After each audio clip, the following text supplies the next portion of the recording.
अस्सलाम वालेकुम जी, क्या हाल है आप लोगों के? खैर खैरियत से हैं, ठीक ठाक हैं? चैनल को लाइक, कमेंट, शेयर और सब्सक्राइब करना मत भूलिएगा। मैं जनरली जब भी सोशल मीडिया देखता हूँ, स्पेशली ई कॉमर्स मार्केट के रिलेटेड, तो वहाँ पे मैं बहुत सारे लोगों के क्वेश्चन सुनता हूँ और मैं समझता हूँ कि जितने भी लोग ई कॉमर्स से काम में आते हैं या आ चुके हैं या आना चाहते हैं ना, उनके जो क्वेश्चंस हैं वो इंतहाई बेसिक हैं।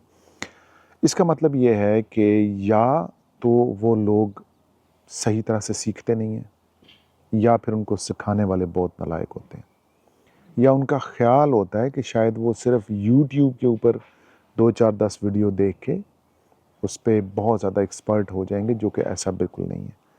किसी भी काम को करने के लिए आपकी जो बुनियादी रिक्वायरमेंट्स हैं, यानी कि आपको उस काम का नॉलेज होना, उसके ऊपर स्किल डेवलप करना, उसके ऊपर प्रैक्टिस करना, खुद से सीखना और फिर जाके उसके ऊपर एक टाइम देना 4 6 8 महीने का, मेरे ख़्याल में एक बंदा 1 साल से कम टाइम दे के इसके ऊपर एक्सपर्ट नहीं बन सकता।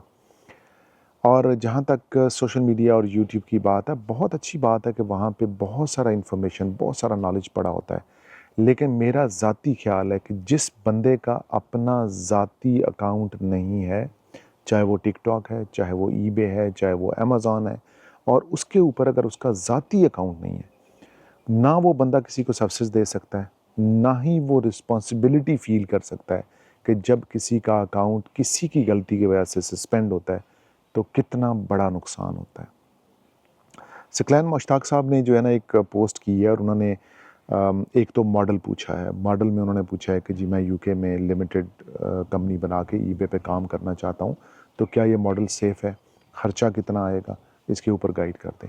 पहली बात तो ये है कि कोई भी इंडिविजुअल जो कि उस मार्केट प्लेस, यानी कि अगर आप यूके में काम करना चाह रहे हैं और यूके में आप रेज़िडेंट नहीं हैं, या यूके का रेज़िडेंसी आप प्रूव नहीं कर सकते हैं, तो फिर आपके पास और कोई मॉडल बचता नहीं है। आपने जाना ही कंपनी मॉडल के ऊपर है, यानी कि आप एक कंपनी बनाएँगे, उस कंपनी को आप ईबे पे रजिस्टर करेंगे, एज़ अ बिज़नेस उसके ऊपर काम करेंगे। लेकिन अगर आप ये चाहते हैं कि आप एज़ अ इंडिविजुअल अकाउंट खोलें, तो वो इंडिविजुअल अकाउंट खोलने की जो फैसिलिटी है, सिर्फ़ उन लोगों के पास है जो कि यूके में रिज़ाइड करते हैं, जो रेज़िडेंट हैं, जो रहते हैं यहाँ पे। अपार्ट फ्रॉम दैट आप इंडिविजुअल अकाउंट नहीं खोल सकते हैं यूके मार्केट में। तो पर फोर्स आपको फिर बिज़नेस अकाउंट बनाना पड़ता है। बिज़नेस अकाउंट के लिए आपके लिए रिक्वायर्ड है कि आप हर सूरत में एक कंपनी रजिस्टर करें, उस कंपनी की बेस के ऊपर अपना ईबे अकाउंट खोलें और फिर उसके ऊपर जो भी आपने काम करना है वो करें। इंडिविजुअल अकाउंट तो आप खोल ही नहीं सकते हैं ना, तो फिर तो मॉडल की चॉइस तो आपके पास रह ही नहीं गई कि जी आपका जो इंडिविजुअल अकाउंट बेहतर है या फिर आपका बिज़नेस अकाउंट बेहतर है। अगर आप पाकिस्तान से बैठ के कर रहे हैं, तो फिर तो आपके पास एक ही चॉइस है कि आप लिमिटेड कंपनी खोल के उस कंपनी के ऊपर अपना ईबे अकाउंट रजिस्टर करवाएं और उसी के साथ काम करें। अब अगला क्वेश्चन जो उन्होंने पूछा है, वो कहते हैं कि जी इन्वेस्टमेंट कितनी चाहिए होगी। सोशल मीडिया के ऊपर भरमार है कि जो लोग कहते हैं कि जी आप बगैर पैसे लगाए एक धेला भी खर्च ना करें, ड्रॉप शिपिंग करें, ये करें, वो करें। सब झूठ है, सब गलत है। ऐसा मुमकिन नहीं है कि आप कोई काम शुरू करें और उसके अंदर इन्वेस्टमेंट ना लगे।